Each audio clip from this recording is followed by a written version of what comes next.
Comme vous avez dû le voir sur les réseaux sociaux, les banlieues sont toujours en train de brûler suite au décès de Nahel. Il y a eu une marche blanche qui a été organisée aujourd'hui. La nuit risque d'être très compliquée, aussi bien pour les banlieusards que pour la police. On va faire un petit tour des réseaux sociaux, voir ce qui s'est passé dans la journée. Vous allez voir, il y a la mère de Nahel qui fête, oula, c'est pas un bon mot, qui lors de la marche des fiertés montre un peu de joie, qui est du coup critiqué par les gens en disant mais comment, et il est où le deuil là, il est où le deuil, c'est pas la Coupe du Monde. Donc il y a des choses qu'ils comprennent pas. Et deux, trois choses un peu plus légères, deux, trois choses un peu plus graves. Bref, accrochez-vous.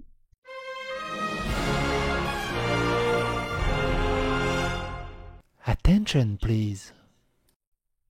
Alors, d'abord un truc un peu plus léger. La situation est grave, on est d'accord. Le pillage, c'est dégueulasse. On est d'accord. Mais ce passage, il m'a fait rire. Écoutez ça. Voilà, ça m'a ouvert le compris.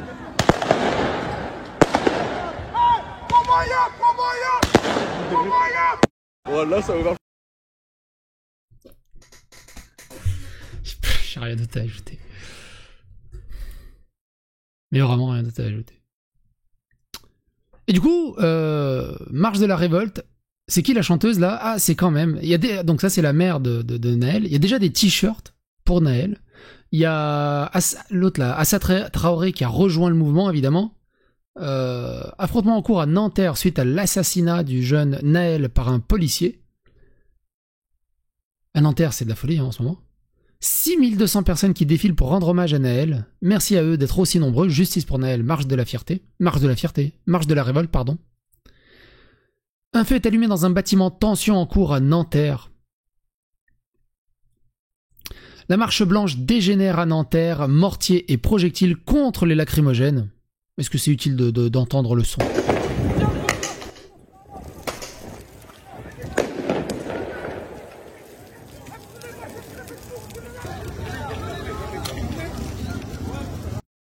On est dans un état de guerre en fait. C'est vraiment, dans un état de guerre civile. Ce qui est fou, c'est qu'ils en ont rien à battre de Nahel. Ces gens-là, ils veulent juste foutre le dawa. C'est tout en fait. Ils cherchent une excuse. J'ai raté une finale de Coupe du Monde où un événement m'a échappé ces derniers jours. Marche de la révolte, Nanterre. Comment le lendemain et devant les caméras, une mère perdant son fils soit aussi souriante et sans émotion. Alors il y en a, ils disent que elle est heureuse de voir qu'il y a autant de monde qui la soutient dans son combat. Ça peut s'entendre. Après, c'est compliqué. Je savourais, c'est compliqué. Moi, je me souviens quand j'ai perdu mon père, je crois que j'ai pas souri pendant 3 mois. Enfin, c'était un enfer. Elle, c'est son gamin. Enfin, je sais pas, moi, je perds mon gamin. Enfin, ma gamine, du coup, elle a 10 ans. Même si j'ai beaucoup de soutien, c'est compliqué. Après, on n'a pas tous la même gestion du deuil. Admettons. Julien Rochdy qui dit franchement j'ai vraiment l'impression que nous sommes des gens très différents. Les mamans que je connais ne pourraient pas prononcer un mot pendant une semaine tellement leur douleur serait grande. Elle était en live Instagram le soir même. Peut-être sommes-nous devenus trop fragiles ou peut-être manque-t-il de cœur, je ne sais pas. En tout cas, il est difficile de vivre ensemble avec des sentiments si opposés. Villeurbanne, Lyon, des tirs de mortier réveillent des habitants qui se révoltent. Ils crient vouloir dormir. Ta gueule, répondent les agresseurs. En représailles, les délinquants visent délibérément le bâtiment. Incident criminel, plusieurs blessés. En gros,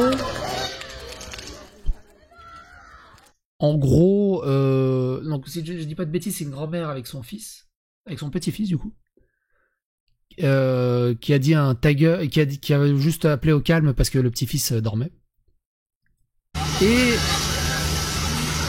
Et la grand-mère en fait, elle a juste fait un refus d'obtempérer en fait. C'est un truc de fou. Et un peu comme les banlieues, hein, pour ceux qui se souviennent hein, des émeutes de banlieue où il y a eu vraiment le... C'était 2005, si je dis pas de bêtises. Le nombre de millions d'euros de dégâts où personne va payer. C'est de la folie furieuse. Kassovitz qui chiale sa mère. Pourquoi? Tu sais pas. On rappelle que le même Kassovitz avait dit... les yeux dans les yeux à la veuve de Philippe Monguillot, chauffeur de bus tué à Bayonne, que c'était un fait divers, et qui pouvait arriver à tout le monde, et n'a rien dit sur l'assassinat de Lola. Et là, j'ai même pas envie de l'écouter tellement... tellement c'est... Je sais pas. En fait, j'ai envie d'être méchant. Et j'aime pas ça. Tu sais, c'est une espèce de sensation. Je sais pas vous si ça vous arrive. J'ai envie d'être méchant et juste d'être... même pas acerbe. Juste d'être méchant, en fait. Parce que j'y crois. Deux, j'y crois pas. Enfin, un, j'y crois pas, c'est l'arme de crocodile. Deux, si c'est vraiment premier degré, c'est scandaleux comparé au chauffeur de bus qui s'est fait tuer. C'est scandaleux comparé à Lola. C'est scandaleux comparé à tous les autres trucs. C'est incroyable. Et du coup, je sais pas. La marche blanche en hommage à Naël dégénère. À Nanterre, de nombreuses voitures ont été retournées, incendiées. Les forces de l'ordre se sont déployées en grand nombre. C'est de la folie.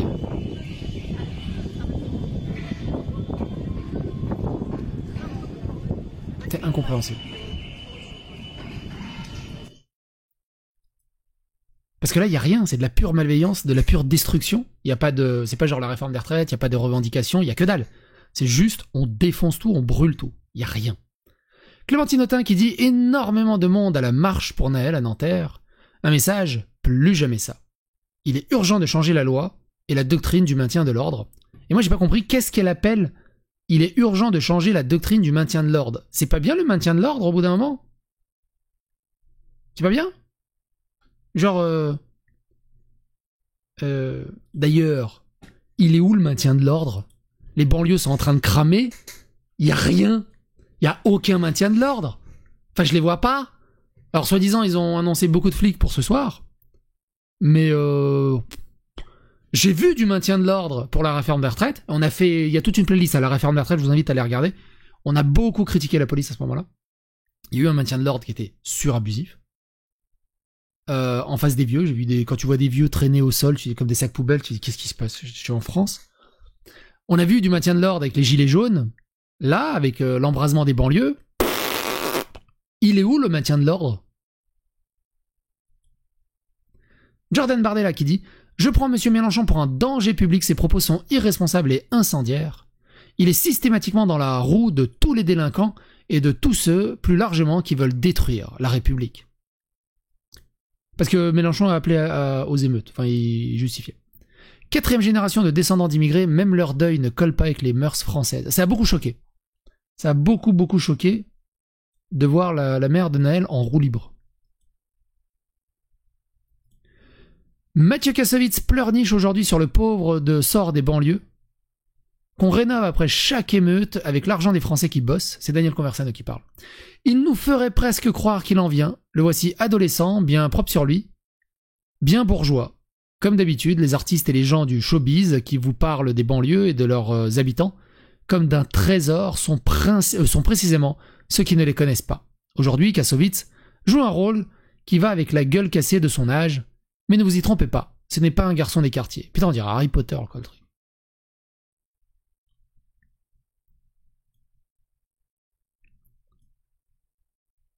Et ça, c'est un truc qu'on a vécu en 2005. Et que moi qui m'avait marqué aussi à l'époque. Quand les banlieues s'étaient embrasées suite à la mort de Ziad Ebouna. Donc là, Valérie Pécresse veut couper les transports au quartier violent. Et c'est ce qui était arrivé à l'époque en 2005. Ils ont coupé. Enfin, c'était tellement le bordel. C'était encore plus le bordel que maintenant. Ça s'est pas encore embrasé, je crois, comparé à ce que c'était en 2005. C'était vraiment de la folie en 2005. Peut-être que ça va le faire ce soir ou d'ici quelques jours, j'en sais rien. Ce que je veux dire par là, c'est que oui, à l'époque, je me souviens que les bus ne circulaient plus, les RER s'arrêtaient à certaines stations, ni Uber ni taxi. Et moi, je me souviens que je m'arrêtais à une gare où le RER s'arrêtait et je rentrais à pied. Je faisais si je dis pas de bêtises, les 3-4 derniers kilomètres, je les faisais à pied. Bon, moi, après, ça va, je suis assez bien portant. Mais j'avais vu justement ce que dénonce la Malek délégué.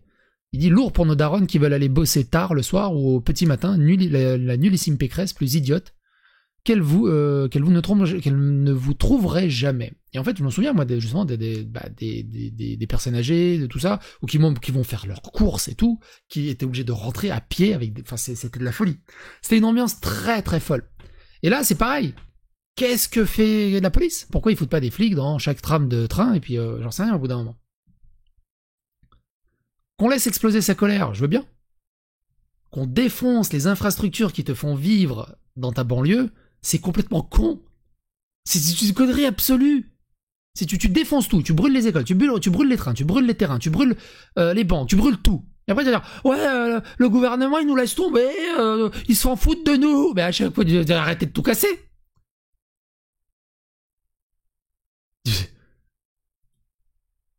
Mort de Naël, les policiers mis en examen viennent d'arriver à la prison de la Santé. Emmanuel Macron a été aperçu au concert d'Elton John hier soir, après que plusieurs villes de France s'embrasaient suite à la mort de Naël. Effectivement, c'est sûrement la France de Mbappé, mais pas du tout la mienne. Pareil, moi je veux bien que la mère de Naël ait un deuil. C'est un peu comme le vin joyeux, comment ça marche? Mais là...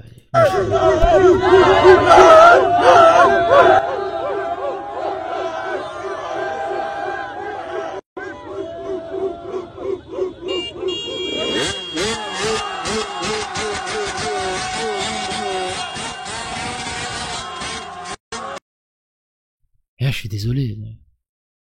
Le deuil, c'est un deuil. Enfin, alors, du coup, moi, dans l'image de mon deuil, alors je connais pas les deuils, je sais même pas les marocaines, algériennes, tunisiennes, si vous savez, je sais pas. C'est comment le deuil chez vous? Parce que moi, du coup, forcément, j'ai le réflexe du deuil à la slave, à la serbe. Le deuil, surtout, je l'ai connu du coup avec mon père. Il y a longtemps maintenant, donc, mais la douleur elle est toujours là. De toute façon, la douleur de toute façon d'un proche reste tout le temps. Mais ce que je veux dire par là, c'est que ma mère, moi, tout ça, quand il y a un deuil, normalement, hein, c'est minimum 7 jours.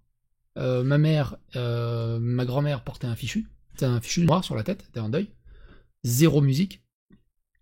Évidemment, on se voit avec la famille et tout ça, mais il n'y a pas d'amusement, il n'y a rien. Et ça dure 40 jours, tu peux aller jusqu'à 40 jours, si tu veux vraiment le suivre, même jusqu'à 1 an et plus. Mais on partait pas faire la fête comme ça? Enfin, parce que là, c'est juste de la fête, en fait. Moi, je comprends pas. J'ai pas les mêmes codes, du coup. Et Mbappé qui dit qu'il est triste pour le petit ange parti, mais il a jamais rien dit pour les autres. Tension en Ile-de-France, ce ne sont pas des émeutes, ce sont des révoltes, pour lui, Boyard.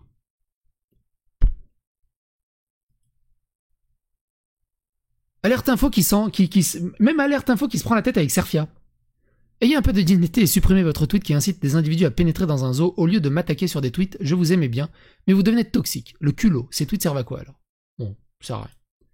Il brûle un drapeau français et tag un mémorial, et nous ne devrions rien dire. Toutes ces vidéos qui existent, les flics devraient les analyser et les retrouver.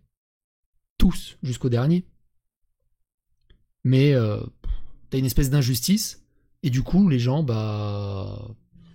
ils ont plus peur de rien, en fait. Ils ne respectent plus rien. Mathilde Panot qui dit « Envoi de forces antiterroristes et des voltigeurs dans les quartiers populaires, couvre-feu, Macron ne connaît que la répression. » Alors c'est drôle, hein, parce que si c'était dans son quartier, je pense que ça serait la première à hurler que ça manque de flics. Mais vu que ça brûle très très loin de ses quartiers à elle, je pense que voilà, c'est cool. Si le gouvernement veut la paix, qu'il commence par abandonner l'enquête contre Naël, libérer l'ambulancier, abroger le permis de tuer de la loi Cazeneuve, et refonder la police de la cave au grenier. La matraque ne sera jamais une réponse à la colère sociale. Ces images sont bouleversantes. Ouais, comme je vous ai dit, hein, ça a énormément choqué. Et moi, ça me choque aussi. Alors, je pense que, une fois que l'adrénaline sera retombée, que les caméras seront coupées, qu'elle va se retrouver toute seule chez elle, sans son fils, je pense que le contre-coup, il va être fou. Mais moi, je trouve indécent qu'une mère de famille qui a perdu son fils il y a 24 heures puisse avoir une expression sur son visage comme ça. Même si elle a énormément de soutien.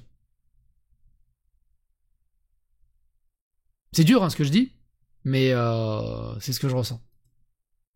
Urgent, la BRI est déployée à Nanterre. Témoin. Cercle Cobalt qui répond à Wissam. Cercle Cobalt dit... Donc Wissam dit... Le CSC des FAF et Rouge-Brun qui parlent de sauvage avec plein de réflexions racistes pour parler des révoltes des quartiers, Ça se voit qu'ils ne connaissent pas. En réalité, l'histoire de la France et de ses multiples révoltes violentes a commencé par les jacqueries. Bref, il raconte de la merde comme d'habitude. Et il essaie de tirer la couverture vers lui. Cercle Cobalt qui répond. Entre-temps, il y a eu une augmentation des richesses, du niveau de vie, de la qualité des soins, etc. Eux, c'est quoi leurs excuses? Le menu McFirst qui passe de 5 € à 7 €? La cause de ce comportement est le tribalisme ethnique, dans lequel certains projettent leur délire de la justice révolutionnaire, renforcé par des décennies de laxisme. Et pour répondre à Wissam, et pour répondre à Cercle Cobalt, t'as l'impression que quand tu écoutes Wissam, c'est que des gars de banlieue qui foutent des exactions, et c'est raciste. Mais lui, dans ces banlieues-là, quand il dit l'histoire de France et ses multiples révoltes, ils connaissent pas les banlieues, les pauvres et tout le bazar, il y a des blancs aussi, il y en a quelques-uns. Il y en a quelques-uns qui restent. Pas beaucoup. Pas beaucoup. Il y en a quelques-uns qui restent. Bref. Prenez un yop, et bon courage pour ce soir.